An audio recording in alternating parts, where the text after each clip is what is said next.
கொடுப்பவர்களாக யாரா அவர்களுடைய ஆர்வம் உடையவர்களாக யாரா ஆரோக்கியத்தோடு கடைசி வரையில் நீக்கும் தோல்விக்கு நசீபை யாரா எங்கள் எல்லோருக்கும் நீ வழங்கி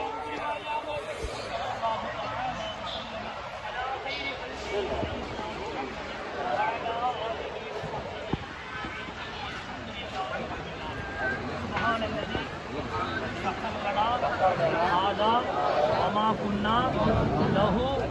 مقرنين وإنا إلى ربنا لمنقلبون اللهم إنا نسألك من سفرنا هذا سفر الحج والعمرة يسر لنا أمورنا مع الراحة يا رب العالمين السلام عليكم இப்போ அஜென்ட் முன்னாடி போவாங்க. அப்படி நம்ம நிர்வாக பொறுப்பாளர் வந்து அவர் லைனாக ஓரளவு எடுத்துருவாங்க. நீங்கள் குறிப்பாக விஷயம் பெண்களை பொறுத்த வரைக்கும்